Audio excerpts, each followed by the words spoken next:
morning. Ooh, that's some nice attention. Thank you all for coming. Let's see, sorry. So my name is Dr. Lisa Williams. I am a senior lecturer at UNSW in the Faculty of Science. Before we get any further, I'd like to invite up one of our speakers today, Katea Barrett, to do the acknowledgement of country. So thanks, Katea. Hi, everyone.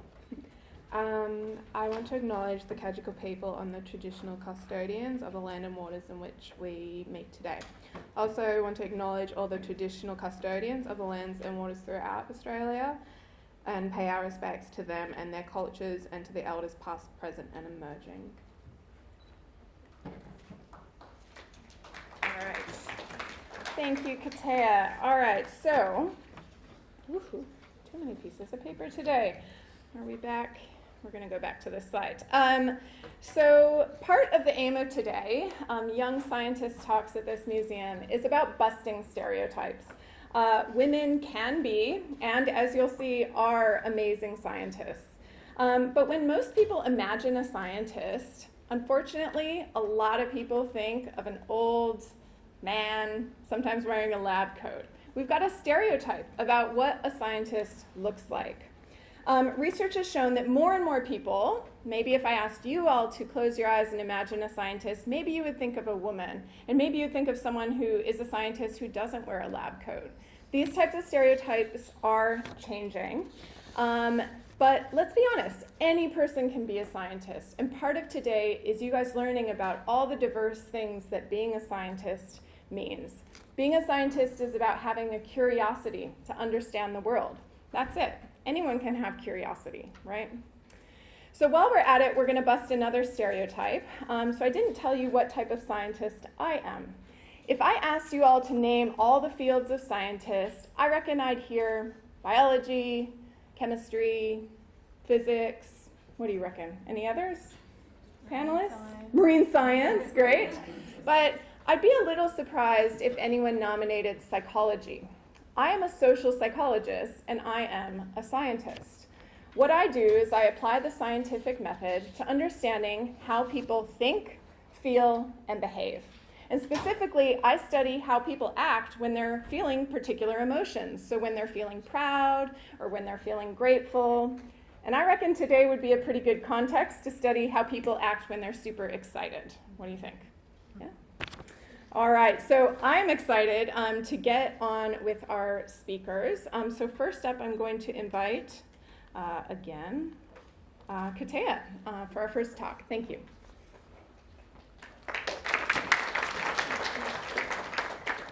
Hi, everyone. So I've got a quick little question for you guys. Oh, they have a PhD candidate. Not quite, but that's okay. So, what produces more air?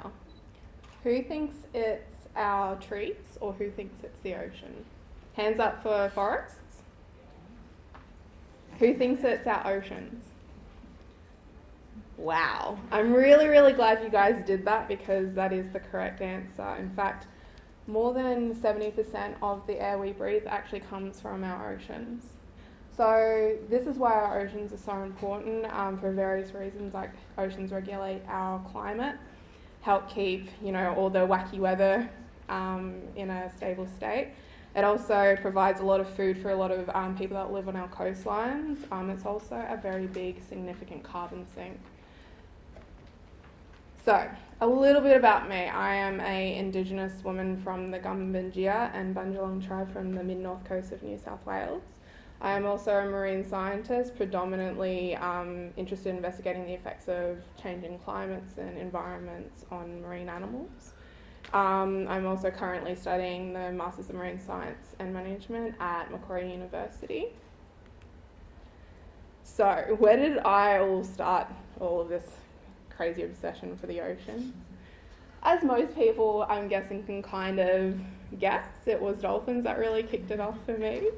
Probably from around the age of 9, I just became really fascinated with dolphins. It was dolphin this, dolphin that. And, it kind of led me on this huge journey of where I am now.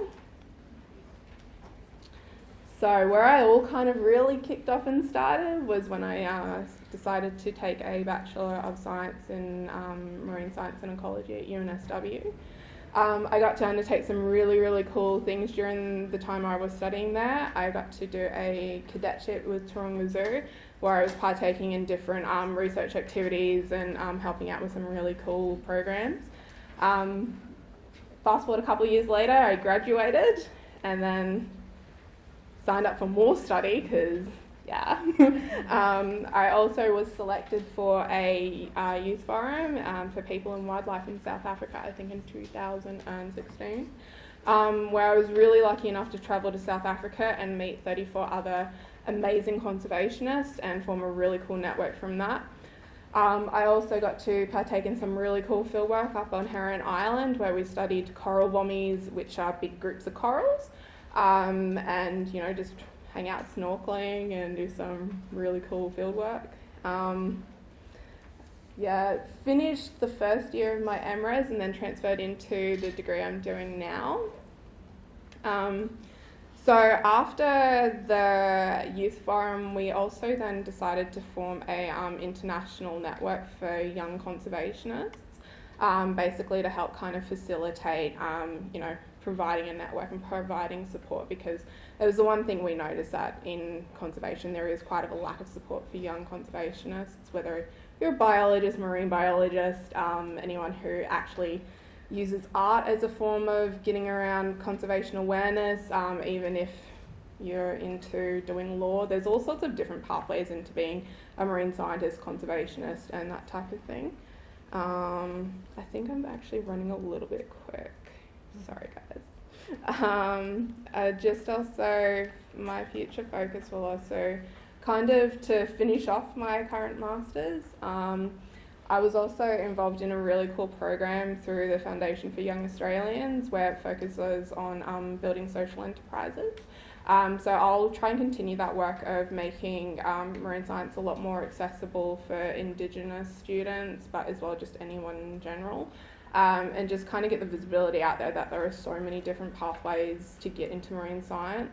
It doesn't necessarily have to be through a scientific avenue, so just be aware that there are so many really cool up-and-coming and changing things within marine science and conservation. I've got some really, really amazing friends that do some really cool artwork about trying to get conservation issues out there. But yeah, so that's me. Sorry if I'm running a little bit quick. All right. Yep. All right, thank you, Curator. As the next slide announces, I'd like to invite up our next speaker, Emma Doolin, who's a PhD candidate at UNSW. Come on up. Thanks, Lisa. Well, I'm delighted to be here speaking to you all today. As Lisa said, I'm a PhD candidate at UNSW in the psychology department, but I have a background in mathematics and statistics and psychology. So I guess what I wanted to share with you today is kind of my journey and how I ended up to be where I am today doing my PhD. So I guess my journey started in about year 9. I just started boarding school in Bathurst, and I was doing all the usual subjects like maths and science and English.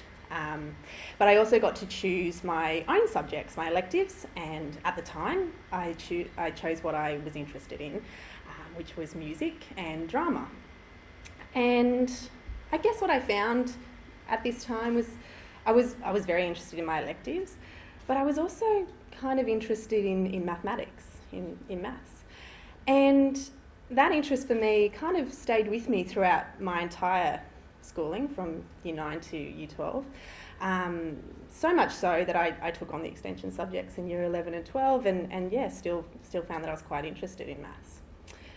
But, as my schooling life was coming to an end, I had to sort of think about, well, what am I going to do next? And I wasn't really sure. I think I knew I wanted to go on and study at uni. I just didn't really know what. And so lucky for me, our school set up this careers day where lots of different unis set up stalls and people sort of manned those stores and spoke to us about what their unis offer and the different courses you could do.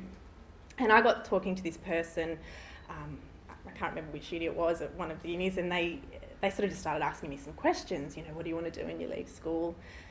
And I answered honestly, I want to go to uni, I just can't quite choose I don't know what I want to study yet. And they asked me, well, what do you enjoy, or what are you interested in? And I said, I'm actually quite interested in maths. And they said, well, have you ever thought about doing a maths degree? And I was like, well, no, I don't think I had. And they said, well, there's lots of opportunities and that you can follow, and lots of career paths for people who do a science degree or who do mathematics. So maybe that's something you should think about. So I did. I thought about it and I thought, yep, okay, that's what I'm going to do. So I enrolled in a Bachelor of Science at UNSW, and I majored in mathematics and statistics. Uni, I'm not going to lie, is a bit different to school. It's a lot more fast-paced, a bit more work. Some of the subjects I did were quite challenging, but overall, it was a really great experience, and I really enjoyed studying maths and stats. But similar to, I guess, that feeling in high school, I was coming towards the end of my study, and I needed to think about, okay, what's in store for me next? I quite liked the statistics side of my study, so I think I knew I wanted to maybe follow that path, but wasn't really sure, where I was going to go with that. And lucky for me, I was living with a friend of mine at the time who was studying medicine, and she was doing her research year with a research psychologist called Dr. Claire Wakefield. And Claire and her team, they studied, I guess, the social experiences or the psychological experiences and effects of children with cancer and their families. So I went and I met Claire and her team, and I ended up working with this team for quite some time on their research projects and doing statistical analysis on lots of different areas and projects. And I think what I found is that I quite liked this because it really gave, for me, a meaning to my stats. I found that I was able to use my statistics to really understand people's experiences and emotional experiences, and I guess my interest in this sort of psychological science really started to develop from working with this team. So like Curator, I went on to do more study, and I enrolled in a Bachelor of Psychological Science at UNSW. So back to uni I went, still working with Claire and her team, but really following this interest in psychology. And so I guess that's kind of where I am now. So I finished that degree and I went on to then do further study, which is a PhD, which is what I'm doing now. I've also done a master's in clinical psychology, so I can practice as a psychologist, but I'm also doing my own research with my PhD. And I guess my research looks into attachment relationships, or how we are with people in our close relationships and how that influences our emotions, and in particular how that influences or helps us cope when we're feeling stressed or threatened, but also how it sort of influences how we think and navigate the world around us.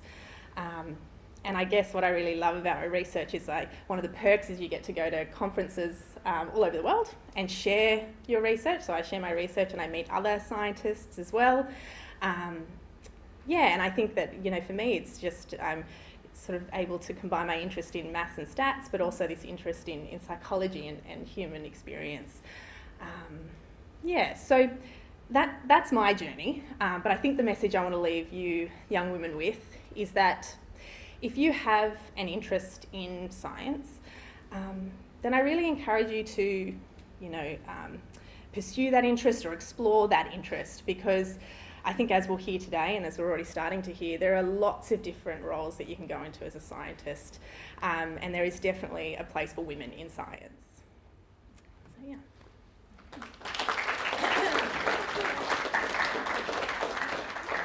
Thank you, Emma.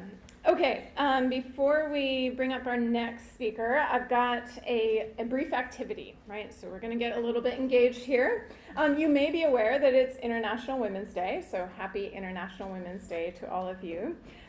This is a great opportunity to think about the women who inspire us, who we look up to, and who we admire. It could be a family member, maybe, or someone from your school, or even someone famous. So let's all take a moment and think about one person. You've got to commit to one person, one woman who inspires you. Got someone in mind? Give me a nod when you've got one person in mind. All right, we have a good amount of nods. Okay, so what we're going to do is on the count of 3, we're all going to say very audibly, so we don't need to shout here. We're all going to say the name of this person. And what I think this would be is a really nice echo of how many amazing people there are in the world. Speakers, do you have someone in mind? Yes. All right. We're all ready? Okay, I'm going to count to 3, and then we're going to say it. Ready? 1, 2, 3. Eston! Aww. I've got the warm fuzzies. So I think that was pretty awesome. I mentioned at the beginning that I actually study emotions, and one of the emotions I study is admiration. And this type of emotion that we should be feeling right now, thinking about those who inspire us, really helps us. It helps us become better people. It helps us motivate towards the things we want. And I'd encourage you maybe to take a moment later today to tell that person who you just said out loud that you admire them and why. Okay, so next up I'm going to invite up Chantel Doyle, who is a consultant biologist at AMBS Ecology and Heritage. Welcome, Chantel.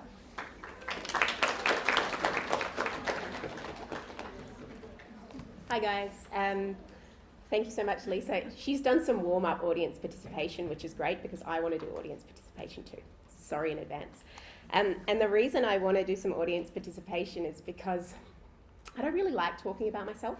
I'd much prefer to talk to you and you tell me what you're interested in. So I thought I'd play a little game and pretend we're having a one-on-one conversation. And I want you to put your hands up and keep them up if anything I say describes what you think a scientist is. Okay? Work with me here because I'll look like an absolute idiot if it doesn't work. Okay. So a scientist should be like Emma and be good at maths and statistics. No? Scientist should like, yep, keep your hands up. God, you're going to ruin it. A scientist should like rigor. Rigor, like be very rigorous, be very methodical. A scientist should pay attention to details. A scientist should like working alone. A scientist, no, keep them up. Oh my gosh. Instruction, a scientist should follow instructions. That's really interesting. That's most of the people in the room. And I want to, you can put them down now, thank you. I wanted to do that because I want to give you a talk that's a bit different, and it's a talk that I wish I'd had 15 years ago, because I'm a bit older, I think, than a lot of people here. And what I think that you need to be as a scientist is you need to like asking questions and you need to like finding out the answers.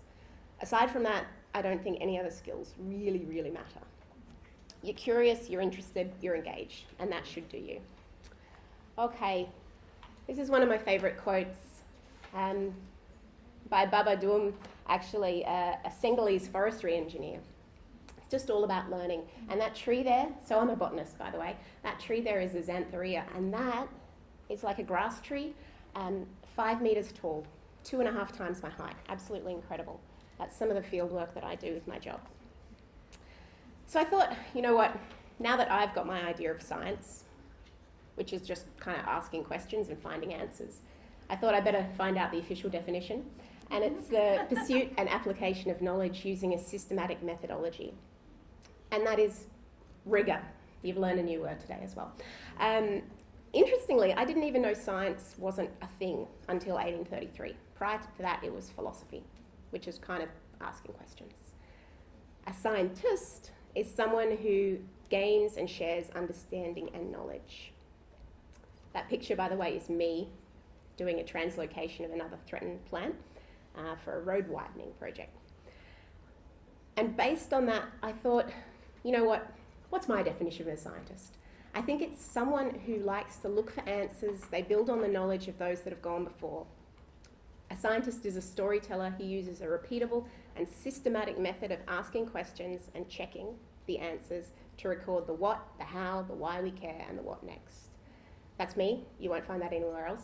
And using that definition, I think a scientist could just as easily be a journalist or a historian or a chef, you know, like those really gastro chef kind of guys that, you know, get into experimenting with things, like Heston Blumenthal. You could really be anything if you like asking questions and being systematic with your discovery.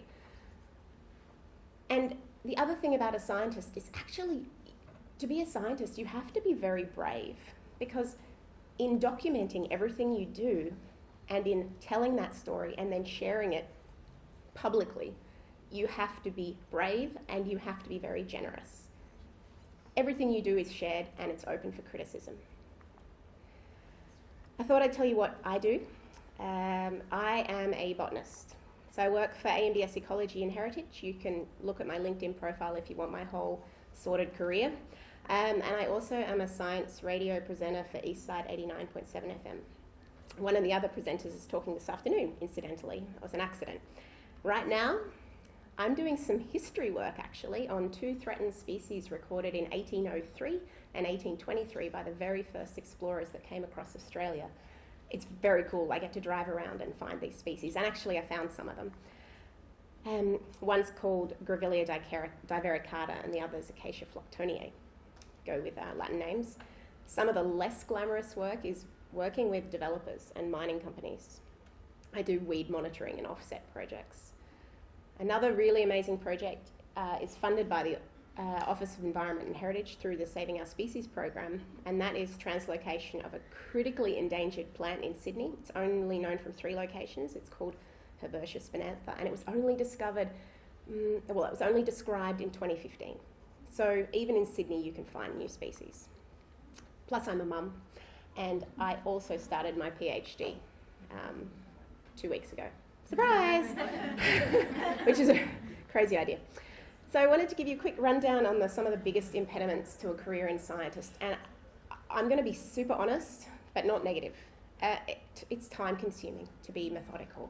And because of the time consuming component, it can be very competitive, particularly if you work in research. But it doesn't have to be. It could be hard to find a mentor because people are busy. Don't be afraid to just keep nagging them. People love helping, they just need a little bit of a prod sometimes. Or you can be really brave and you can go, you know what, I'm just going to mentor myself. I can do this, which is actually what I ended up doing. Others and your own impression of what makes a good scientist can hold you back. You might see people and you're like, they're incredible, I'm nothing like them, I can't do that. Well, yeah, you're nothing like them, but you could be something like you. That could be good. The technical jargon can be really intimidating, and it's just like, honestly, if people aren't going to speak plainly, then they're just bluffing, I think, most of the time. And style. You can see my lovely stylish outfit up there. Don't think you're ever going to look glamorous. Now, this little quote is about a woman that inspired me. Her name is Edith Coleman, and she's the woman that discovered how orchids get pollinated. How I found my feet in science and felt comfortable saying, yeah, I work in science, is I just got older, basically. And I heard of something called environmental humanities, which really is a crossover between conservation, ecology, and social sciences or human interactions. And also I found my niche. I like to tell stories. I do write a lot of scientific reports, and I always get told that I've got some very interesting flourishes in my reports. But I keep them in. Another really great thing is find people that inspire you. I found my radio crew, and my Herbaceous work that I'm doing at the moment is with a bunch of volunteers, is with the council, is with the government, and all those people are so supportive, and it's very important.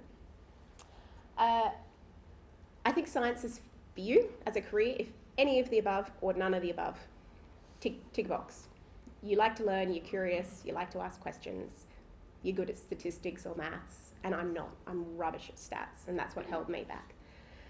I think even if you just want to give it a try, there is nothing wrong with pursuing a career in science as a scientist and then saying, you know what, I think I'd like to work in a different field.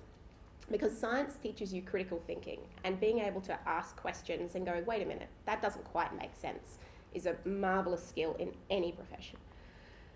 Some general advice, and this is from the Graduate Career Forum, is don't undersell yourself, take charge, be proactive. You can say no. Don't always play it safe. If you find a company, mentor, or group that you like or you're interested in, even if you just want to learn, send them an email. That's how I got a job at the Australian Museum, which I loved. I cold called them, basically. And then 2 years later, they rang me and said, yeah, we've got a job. If you're interested in ecology, there's some ideas up there for you. You can have a look. And most importantly, keep learning, stay curious, tell the story in your own way, but don't be a snob about it. We all think differently.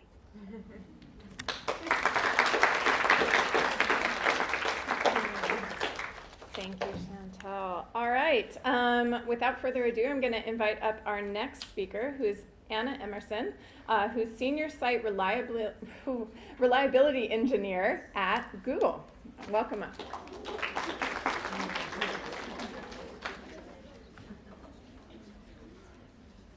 Okay, thank you for the introduction and happy Women's Day, everybody. So, over the next 6-7 minutes, I'm going to be telling you a little bit about how I became a software engineer at Google, what I do now, and why I feel really lucky to be in the industry where I am. So, no prizes for guessing who that is. That was me maybe 25 years ago. So how did this little girl with a bad haircut decide that she wanted to be a software engineer? Well, the truth was that it took a very long time. So we spoke about stereotypes earlier. There's often a stereotype about people who become programmers, that they've been doing it since they were like 12 years old, that they were hackers back in high school, that they were gamers, you know that stereotype, right? We see it on television all the time. That wasn't me at all. So what I liked as a kid, what I liked when I was your age, were things like this. So I always loved puzzles. If I was sitting in the audience right now, I would probably be finding it hard to concentrate on the talk because I'd be scanning the rows of that Sudoku puzzle. Is anyone doing that? Yeah, maybe. Anyone spotted a number they can fill in? Yeah? That's great. So this is what I always liked. And one of the luckiest things that happened to me in my life and in my career was that my mother saw that I liked these kind of puzzles, that I, like Emma, really liked maths, and she said, you know, you should try computer programming. So I tried it a little bit in high school. I grew up in Brisbane. I did a subject in high school called information processing technology. That just introduces you to some of the ideas around computer programming. And what I found was that there was this similar way of thinking that I liked with logic puzzles, that I liked about reasoning, that I liked about abstraction, and a similar sense of having solved it, a similar satisfaction that could be found from writing computer code. So after high school, I still didn't really have a concrete idea of what I wanted to do, but I did think that this was something that was worth exploring a little further. So I went on to university. I wanted to keep my options open, so I did a software engineering degree, and I also did an arts degree. In my arts degree, I was able to explore all kinds of interesting and disparate areas, from English literature, which I ended up majoring in, to art history, Aboriginal and Torres Strait Islander studies. It was wonderful. There's so many exciting areas of study in this world, as we've seen already today. And in my software engineering degree, I was taught this amazing tool set for learning about and experimenting with many of these different domains. So you'll notice there's a Sudoku puzzle up there as well, which might seem a little bit incongruous. This is from my first programming subject ever at university. It was in a language called Python. Has anyone heard of Python? Yeah, a few people. Anyone written any Python? Oh, that's wonderful. Well, you are all way ahead of where I was when I was in high school. So this was my first exposure to Python. I was 18. at university. First programming subject, and every assignment was based around Sudoku puzzles. So the first one was loading a Sudoku puzzle into what we might call a two-dimensional array as a computer programmer. And the second assignment was about verifying that that was a correct puzzle, that you didn't have two different ones in the same row, for example. And by the end of the semester, we were solving them automatically with computer code. So you can imagine that's pretty cool for a kid like me who always loved puzzles. I got some great work experience while I was at university. I did an internship at Macquarie Bank, just over the water. I did some research internships around algorithms, distributed hashing algorithms for estimating set intersection, which, as you could imagine, was a blast. It actually was. It was very interesting, but maybe not immediately obvious why that would be the case. And I also did an honours thesis, and what you see in the background there is one of the outputs from my honours thesis. So even though I was a software engineer, my thesis was in biomedical engineering. It's true of many software engineers, because what we learn is we learn a set of tools that we go and we work in very different domains. So my honours thesis was around machine learning algorithms, and specifically this type of machine learning algorithm called a deep belief network. One of the cool things about deep belief networks is that they're what we call generative, and what that means is that you can see what they're learning. So the guy who invented deep belief networks actually went on to work at Google, Geoffrey Hinton. He describes this as being able to look inside the mind of the machine, and he says he means that without analogy, which I always thought was pretty cool. So what you're seeing here is inside the mind of a machine learning algorithm that I was training to recognize whether pap smear cells are benign or normal, or whether they might be suspicious. So the implications for medical diagnostics of having really good, efficient, cheap, fast algorithms which can predict these kind of outcomes for people and make our diagnostics better, you can imagine that that's very far-reaching. And I was very lucky to have some exposure to that area at university. Okay, fail. What could that be about?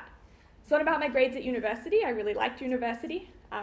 It's about my first job out of university, the one I'm still at now, at Google. I don't consider the job a failure, but my job today is very much about failure. So, let me explain what I mean by that. I'm a site reliability engineer at Google. What that means is that my job is to build reliable, resilient systems despite the fact that everything in this world will sometimes fail. So I work on Google Cloud at the moment. For many years I worked on Google Photos. Cloud is an interesting word. It implies it's something intangible and wispy, something with no physical location. But most of the internet is very, very physical. So when you run a query on Google search, when you type something in, it travels over physical network cables under the ocean to physical data center buildings and physical racks of computers. And any number of things can go wrong in the query's path there, and then any number of things can fail in the software systems that are built on top of these hardware components. This is doubly true because nothing's staying still in the world of technology. These systems that we're building, we're constantly adding efficiencies and releasing new features. There was one nice story in 2014 of an interesting way that Google systems can fail. That's what it looked like. We had to lay out new network cables underneath the ocean because they'd been bitten through by sharks. So really anything that can go wrong will go wrong. And when you work at an enormous scale, who's ever had a faulty computer or a faulty piece of technology, a faulty phone? Everyone, right? Yeah, so everyone in this room that's happened to. So when Google runs thousands and thousands of computers, and they run them really, really hot, sort of spinning, they get much more of a workout than our home computers. Things are constantly breaking. So it's not a question of if something might break. It's a question of being really clever about it and building a system that can still perform when things break. People put a lot of trust in Google. They rely on Google. I worked on Google Photos for many years, and that's a product where people upload them precious memories, and they trust that they're not going to disappear, and they trust that they're going to be able to access them at any time. I now work on Google Cloud. People run their businesses there. So we take that responsibility really seriously, and my job is to earn that trust by being really clever about how we design systems so that we produce something really reliable. So engineering reliable systems on top of unreliable components. You can imagine this is a big puzzle, this is a big challenge. I have a lot of fun doing it. These are some happy snaps from excursions with teammates. I get to travel a lot for work. I go to California a couple of times a year. I've been to all around the States, to Switzerland and England and Iceland and Singapore and many, many places. My job is quite flexible, quite casual and quite social in many ways. I think these things are true of many tech companies in Sydney and around the world. Here's why I feel lucky to be working in computer science. Firstly, it's broad and it's impactful in really diverse fields. I left school a little over 10 years ago. I've had a chance to work in finance, I've had a chance to work in academia, I've had a chance to work in biomedical research and diagnostics, and I've worked at a big tech company for the last 5 years. I think that's pretty lucky. And I think it's pretty exciting to know that you have a set of tools that are applicable to all kinds of different domains. Computer science is in demand, and the jobs are really great. Don't underestimate how nice it is to be employable. It gives you a lot of power in this world. Computer science is global. I work with people around the world. I visit them in person often. That's a wonderful thing that I'm grateful for. And finally, it's about solving problems, and it's about creating things. So my challenge to you, if there's something that you hear today from any one of the talks that you think maybe could be for you, we're very lucky with the resources we have access to today. I think you should go out and you should find a way to give it a go. Maybe that involves taking a class at high school. Maybe it involves an online tutorial. Maybe it will be in a few years when you're at university and you get a chance to pick some elective subjects. I think you owe it to yourself to try things like programming, because you might find that you're like me and you really love it. So, thank you.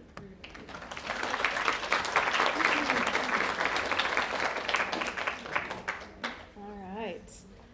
Thank you, Anna. Here we go. So our final speaker for this morning is Sarah Reeves, who's assistant curator at, do you say it as an acronym, MAS? Yeah, sure. We're going to go with that. So welcome to the stage, Sarah.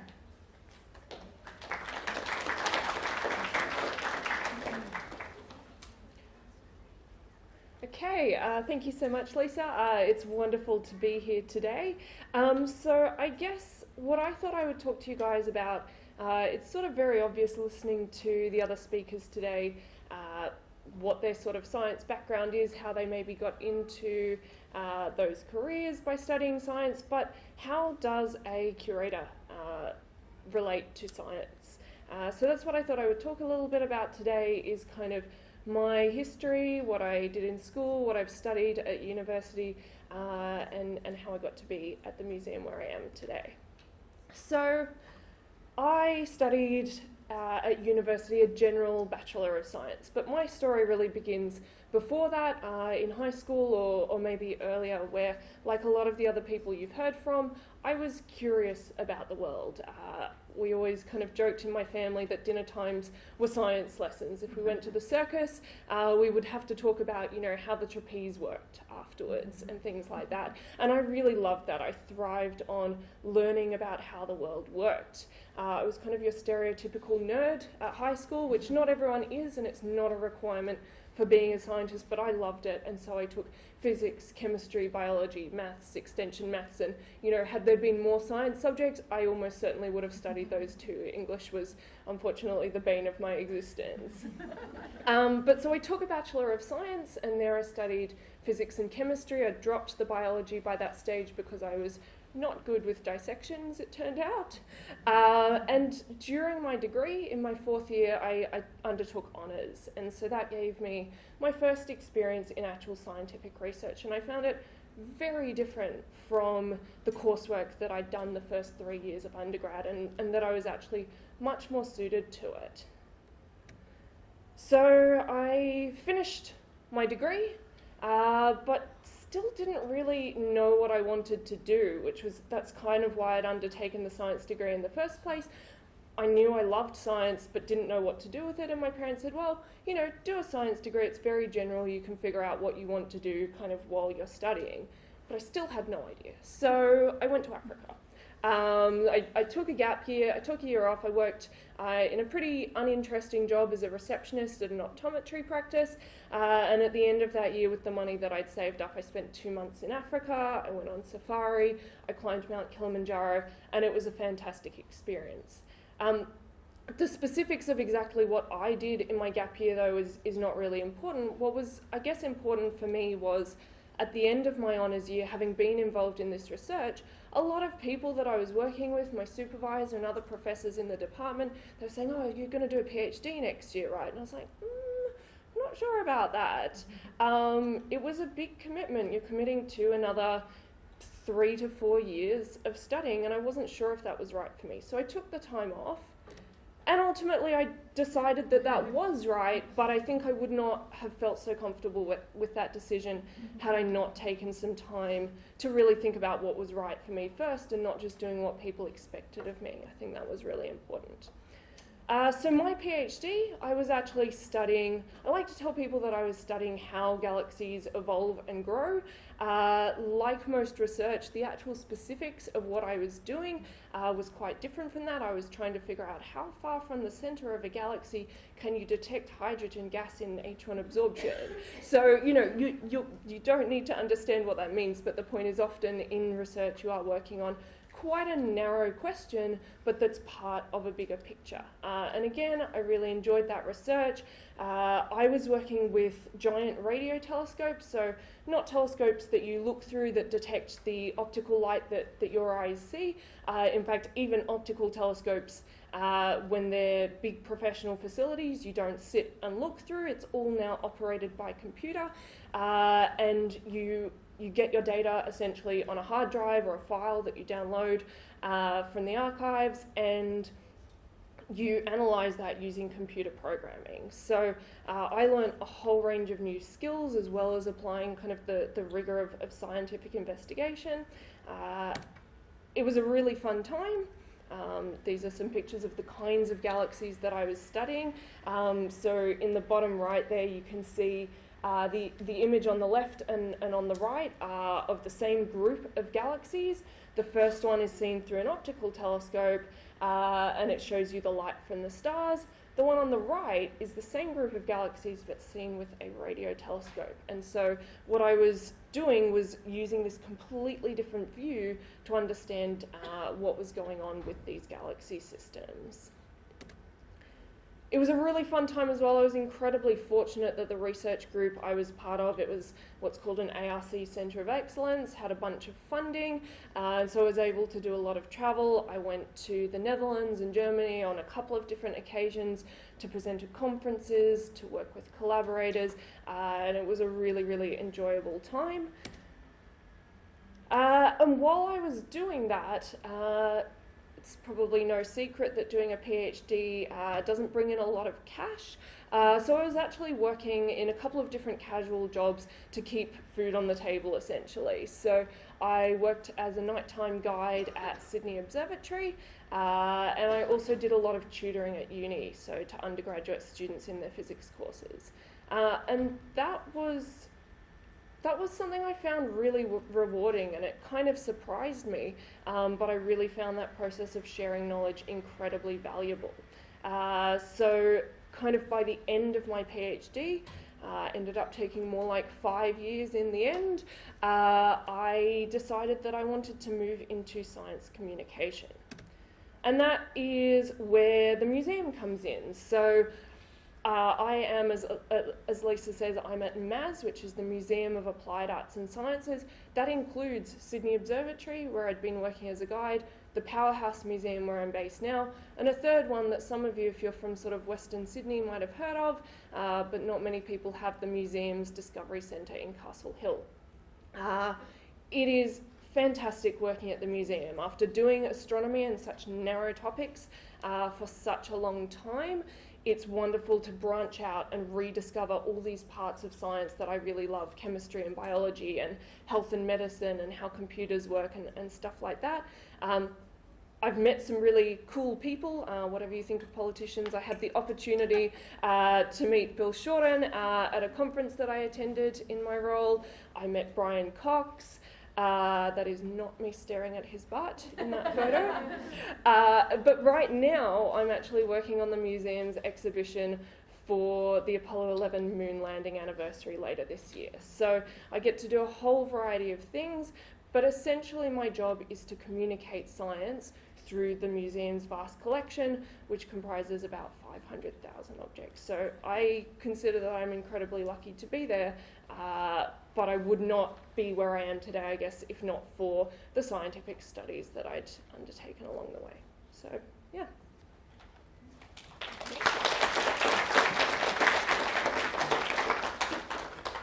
All right, so thank you to all of our speakers. You can see here on this slide that we have heard about such diverse fields of scientists, from astronomy to marine science, psychology, botany, software engineering. Science is so much more when you get out into the world of working in science than simply kind of studying out of a textbook. I think we can all agree.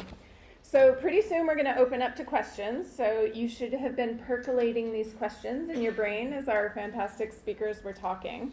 You can enter them on Slido, or we're going to have a mic where you can ask the speakers your questions directly. Before we do that, while you're thinking about those, I want to fill your heads with a couple fun facts. So we talked about how today is International Women's Day. This entire year is actually International Year of the Periodic Table. I bet you didn't know that. Now, what's cool, there you go, we're all learning something.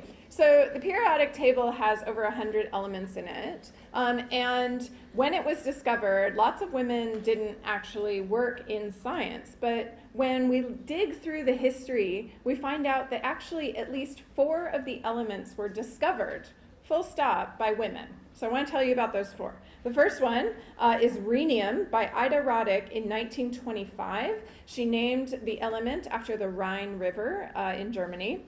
Then we've got 2 by Marie Curie. You may have heard of her. She discovered both polonium and radium. And then the 4th, francium, by Marguerite Perret in 1939. Right? So even though some of these women, so most of us have heard of Marie Curie, but lots of the women who have done super pioneering work in science sometimes aren't the ones that pop to mind when we think of scientists. Another quick fun fact about Marie Curie: she is not only the first female to ever win a Nobel Prize, that was in physics, she is also one of 2 people ever to hold 2 Nobel Prizes in 2 different fields. And I think our scientists up here can understand that that's quite a big feat. So she holds both held both Nobel Prize in physics and chemistry. So I think that's pretty impressive and inspirational. So inspirational that there is another element on the periodic table named after her and her husband, curium. There you go. So I hope we all have some questions. We've got questions via Slido, yes. This is a mic for our speakers, which I believe is on.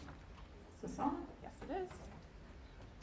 All right, so first, are there any questions from our audience not via Slido? Anyone keen to grab the mic? We've got one over here. Emma, I have a question for you about psychology. Did you ever feel, as a woman in your field, in while you were studying, that you were pressured to take a caretaking role, in like therapy kind of, not caretaking, caregiving role instead of like a research or a more technical role? That's a really good question. So do you mean like did I sort of feel that I should go down more the practicing with clients rather than pursuing research? Yeah. I'm not sure. I think because I found myself, in maths and stats, and I guess when I was going through, there probably wasn't a lot of women in that course. I think that's starting to change. And then I went on to sort of work in a research team. That sort of passion to maybe want to work one-on-one actually came a little bit later after I sort of learnt a little bit more about psychology. I think I've always wanted to pursue this interest in research, and where the sort of clinical working with people comes from is I think working one-on-one gives me more sort of research ideas. It helps me understand how some of the research we do is actually translating into clinical practice as well. Thank you. Great. I think there was another question just back here.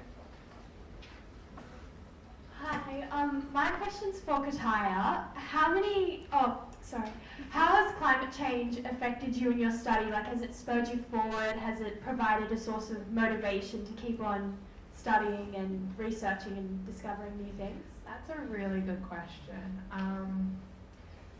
I definitely would say that it's a very significant and very pressing issue for me to stay in the field that I am in. But also realising that climate change affects, not just our marine environments, but the marine environments that, a lot of people are relying on. So, it is definitely an issue that I find myself quite passionate about, and I find that, little small day-to-day things that it's kind of seeping into. So it is definitely a component of why I do stay in what I do, but also, talking to lovely young women such as yourselves and, raising awareness for issues such as that, because, that is going to be our future that we all inherit. So, it may not be through the field of marine science that you choose to kind of do something about climate change, but it's definitely a very big and significant avenue you can choose. Thank you. I think there was another one just a couple rows back from there. If I can get the mic to her. Meanwhile, there was a question about, let's see, I think for Anna, where are you based for your job at Google? I'm based really close. I'm maybe 400 metres down the road, so just by the start. Yep, there's nearly 2,000 people in the office there, and about half of them engineers. Wow. So Australia is a big presence for Google. Excellent. Do we have, yeah, go ahead. So this is like for all of you. So is it hard actually going through university as like female scientist, or was it accepting and like not pressured because of your gender? It's an interesting, I can go first seeing as I'm holding the microphone. I never felt pressured because of my gender, but I was certainly in the minority. When I was at university, there were only a couple of other women in my classes. That's changed a lot in the last 7 or 8 years. My university, it now has a Women in Engineering Club. They now have all kinds of networking events and supporting events and things where they connect you with mentors in the industry, which I think is really helpful. So yeah, my experience was that everybody was very supportive, but at least when I went through that, I was in the minority. So I guess I would say that in university, like, it was probably not 50-50 men and women in like my undergraduate degree, but I was not completely in the minority, so I definitely never felt kind of that I was disadvantaged or pressured or anything because of my gender. I think where I saw it more was once I got into my PhD and the research, where even in my PhD class it was probably almost in fact 50-50 men and women, but what you see in the more senior staff was a real drop-off in women in those more senior positions, and that's in a lot of industries, not just science. So I think when I was doing my PhD, there were 2 female professors in the astronomy department compared to maybe, I'm not sure, 10, 15, 20 men. So just having those lack of role models is kind of, that's a challenge.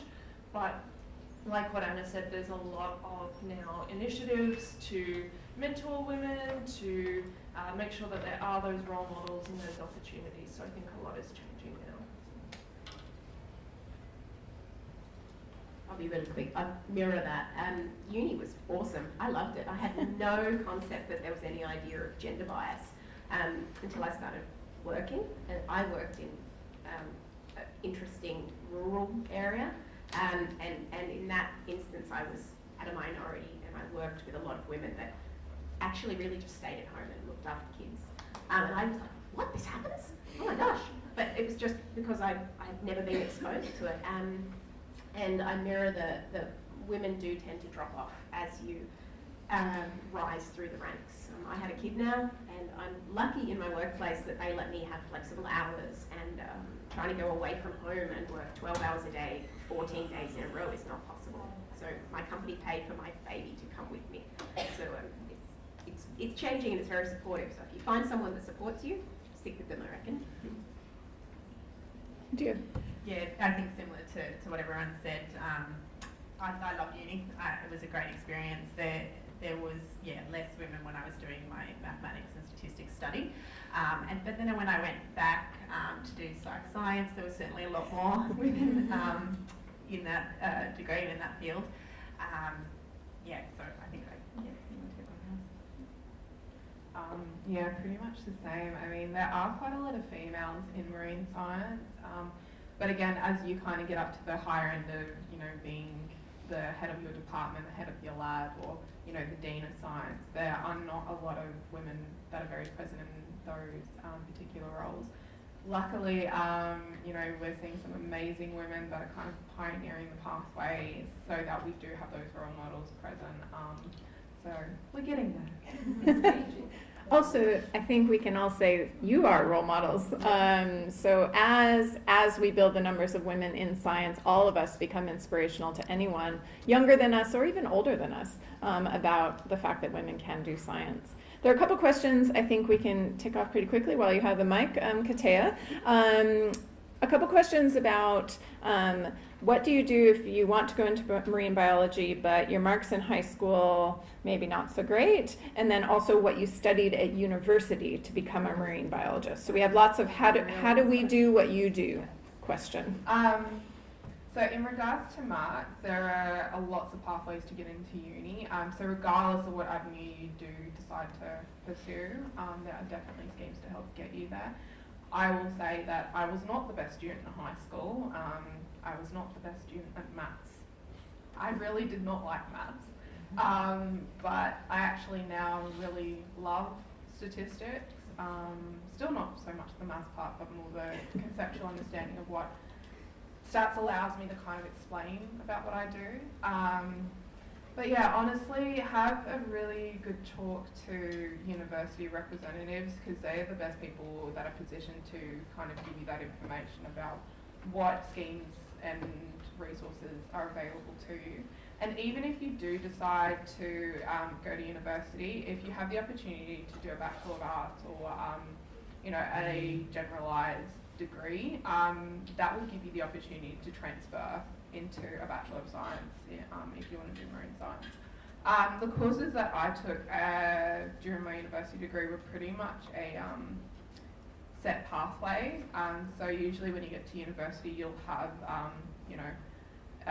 core units that you have to do each year. There are electives, and there are some really cool electives depending on what university you go to. So you might get to do a really cool field trip up to I did mine up to Heron Island, just off Gladstone near Queensland. There are even some international opportunities depending on what pathway, what partnerships your university has internationally. So yeah, I mean, they're pretty much standard subjects, but my favourite ones were definitely the more marine tailored ones. But honestly, take as many different subjects as you can, really, because you'll find as you go through your scientific journey that a lot of different components of human society are really important to your understanding as a scientist, no matter what field you go into. Yeah, and your interests can change over time, right? So you can go in thinking you want to do one thing, and some of the questions on here about that, and I think we've actually tipped off some of these themes about how hard or easy it is to change interests and to allow yourself to follow those changing interests over time. Really quickly say, like, I started off going, I just want to study dolphins. And going through, I've been exposed to so many different and amazing things, like from studying shark migrations to studying, even different little crustaceans and invertebrates and how important those are to our food chains and fisheries. Phytoplankton are some of the biggest ones that produce our oxygen. So, little key things like that you'll get exposed to and kind of spark interest. I'm pretty sure you've all had the same thing. But yeah, so be open-minded when you go into science. Do you have any more race? Ooh, lots. Okay. Maybe just here? Yeah. Maybe. And then we'll come down to you. Okay, I'm not really sure. This is more of an advice question. Sure. Okay, thing is, right now, I really, really, really don't know what I want to do. If you asked me a few months ago, I would definitely said medicine. Straight up, full stop. But I like everything. I like English. I've developed an interest in law and politics and medicine and so many things. And I don't even know what I want to do for a first degree university. So the world seems very weird right now. And everyone around me seems to know what they're doing. Like, I have a couple girls here I know are going to go into cadets program and stuff. And like, whoa. Yeah, so one thing, I'll hop in, I'm probably not supposed to answer these questions, is that, that's all right, I've got the mic, is that it's totally okay not to know. And most of the people who are appear to be 100% sure on what they're doing are also not necessarily 100%. But I wonder if one person, maybe instead of going down the panel for everybody, has just a bit of advice if you guys have reflected on that. Ooh, I don't really know. I just want to quote. Yeah. So I live my life by this quote, and I don't know if it will help you. I used to tell people I worked with, the more you know you don't know. Yeah. And when you open up your mind to all the different opportunities, it can be so overwhelming, but actually it's very important to take that in and go, wait a minute, look at all this, rather than being really narrow-minded and single-focused. So it's not a bad thing that you're in that position. It's actually a real strength. So I wouldn't be worried about it. And you can so change, and our industry and our jobs are changing. Like, we've probably all worked in various different sectors, and job titles don't really mean anything anymore. Like, saying you're a scientist or a mathematician, it could be anything. You could be working in government or policy, and it'll change probably 15 times in your lifetime. Yeah, and one argument also to study science, as I think one of you mentioned, is a really nice foundational degree because you learn all about critical thinking. So this isn't me just trying to advocate for science. Obviously, that's part of my job, is to get the word out. But actually, there's good evidence that taking a degree in science actually sets you up with skills that would allow you to then be quite flexible later in your career. So, and I think you had something to add. Yeah, I would add that the kind of generalist sort of degrees like arts or science, that generally you can take many electives in your first year, and I think that's a really good approach. Like, take a law subject, take a philosophy subject, take a computer programming subject. You should totally take a computer programming subject. And do some kind of medical science as well, and see what sticks, see what you like. It might surprise you. University is very different to high school. The subjects that you think you don't like from high school, be a bit open-minded about. I mean, we've heard that today. You can have a very different experience with those subjects in a university environment or in a professional environment. So don't box yourself in unnecessarily. All right, one question here. Yeah, this question's for Anna. I was just wondering, because you did both science and art, so I found it really interesting that you also did English literature.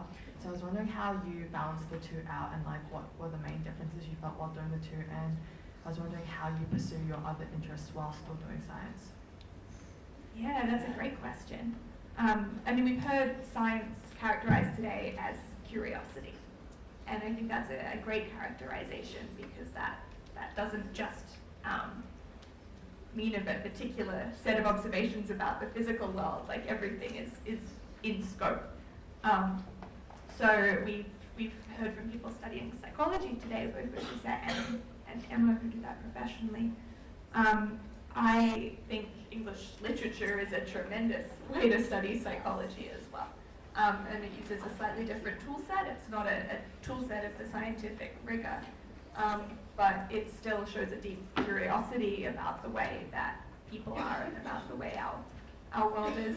I think there's absolutely no reason to be boxed in to one mode of thinking, even if that's what you do professionally. I loved doing an arts degree as well at university. I think it would have been quite hard to do a full arts degree, actually. There's a lot of reading in those degrees. So I usually did 3 engineering subjects and 1 art subject. And that was great. So I got to read all these tremendous novels and hear about these wonderful thinkers in the humanities. And that was a good break from the other kind of subjects that I was doing that was a different mode of thinking. But people are multifaceted. And yeah, there's not just one type of person who does science. All right, quick question from Slido. Well, the question is it easy to get a job at Google? How hard was it to get your job at Google? I had 13 interviews. So, right. Just to be clear, they interviewed you 13 times? That's correct. Yeah. So, Google is a very competitive place to work. It's competitive to get a job there. Yeah, it's competitive to get a job there, but it's also growing and expanding a lot in Australia. We also have a really big internship program where we take hundreds of interns every year. And we actually prioritize taking interns from diverse backgrounds, which is really important, actually. I think that's a really nice way of maybe giving people a step up. It doesn't guarantee you a job there in the long term, but women are at somewhat of an advantage in terms of getting that work experience, in that we reserve a certain number of our interns for people from diverse backgrounds, which is nice. So lots of people who study software engineering or computer science do get the opportunity to intern at places like Google. But I didn't while I was at uni, but I really enjoyed my internships at other places as well. Lots of tech companies have the same level of perks and travel and excitement and scope that Google does. Excellent, thank you. I think we'll take another question up here. And we've got one here. Yep, so we'll go 1, 2, yep. I want to ask Anna, as a software, like you're making a software, and I think you face a lot of problems when you develop the software. So would you feel really down when you make some problem that is you cannot solve for a long time?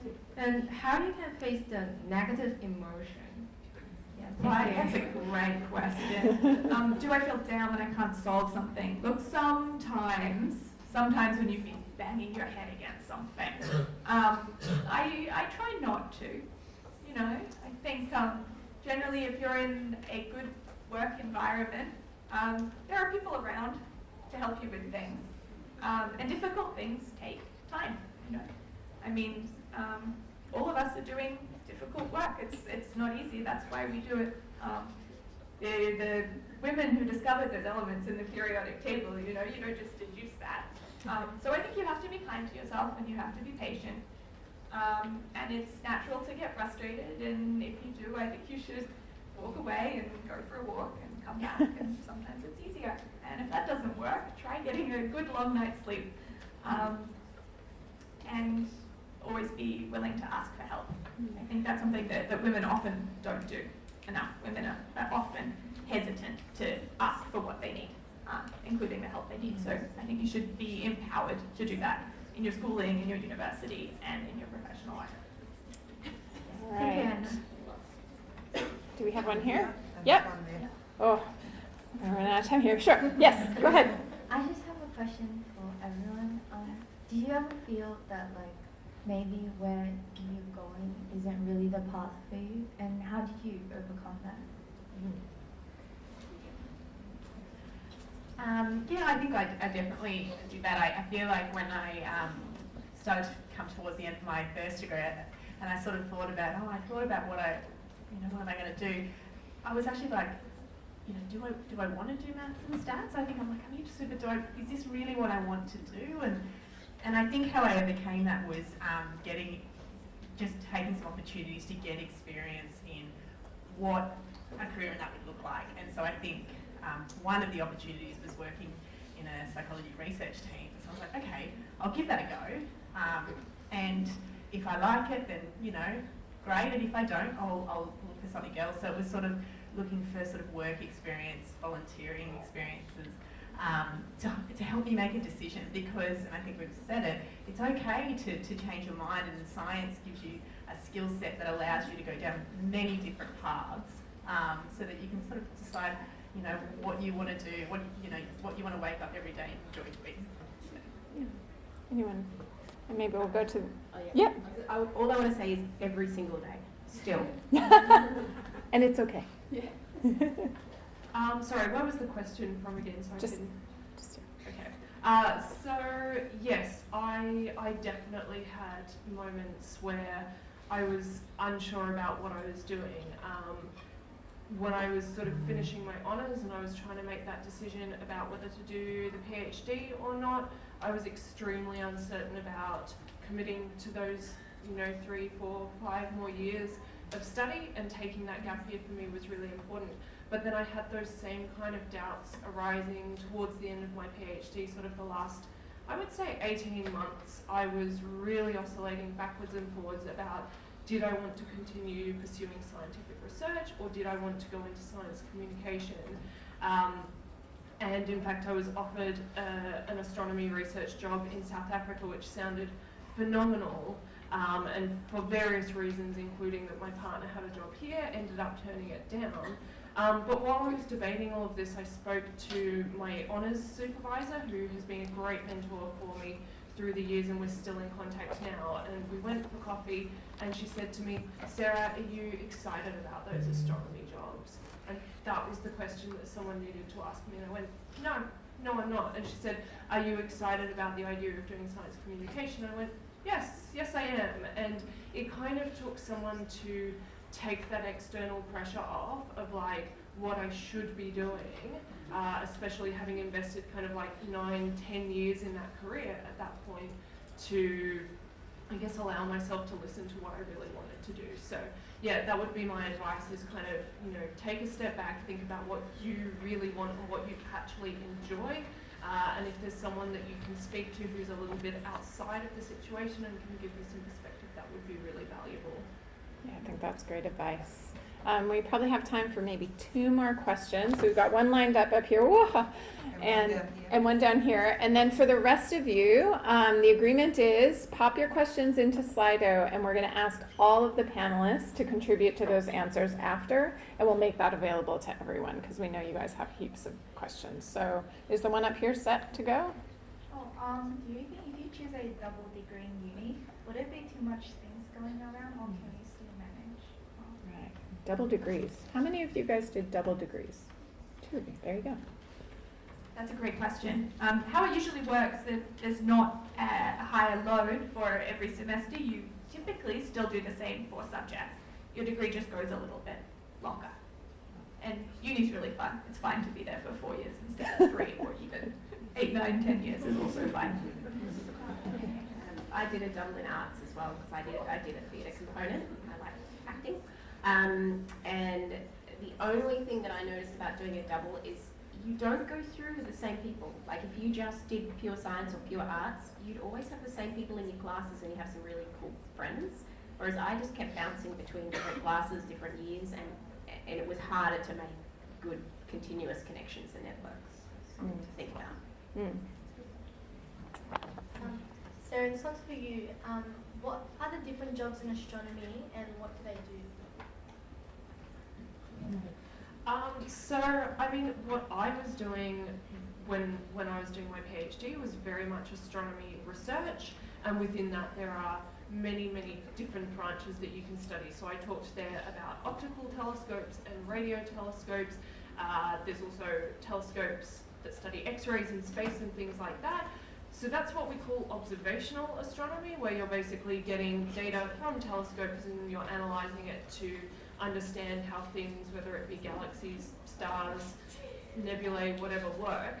There's also another really important component of astronomy, which uses the kind of skills that Anna learned in her degree, which is theoretical physics. And so you're then generating models. So if you see ever in press releases and news stories, simulations of galaxies and of things in the universe forming, that has been created by someone, or in fact a team of usually hundreds or even thousands of people who have all fed, you know, astronomical knowledge and physics into creating this model. And that is another way of attacking the problem of basically understanding how our universe works. So those are kind of the two main parts, I guess, of what a research astronomer would do. But as you've seen, I also did astronomy outreach through my work at the observatory, and there's probably many other careers that also involve parts of astronomy that I may not even be aware of. Right.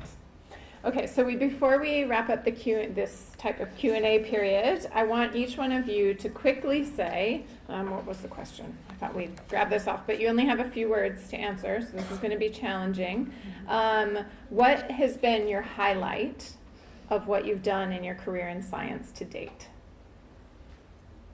Mine is definitely the Apollo 11 exhibition that I'm working on at the moment. And when will it be live? It opens on the 6th of July at the Powerhouse Museum, and it's the first full exhibition that I've curated by myself. So it's been an enormous challenge and still is, but it's so much fun. Awesome. Yes, So I was really proud to be working as a site reliability engineer on Google Photos when the app launched back in 2015. I think it's an awesome piece of technology, and I was really, really proud to be a part of that. I was very excited to discover some plants that hadn't been recorded since the 1800s, and there were millions of them, and no one had thought to look before. Yeah. Fantastic. I think for me it was, I mentioned it going over to Chicago to present my research with people, and that was just so exciting for me. All right. Thank you to our panelists. So thank you all to our audience. Can we get a round of applause for our panelists?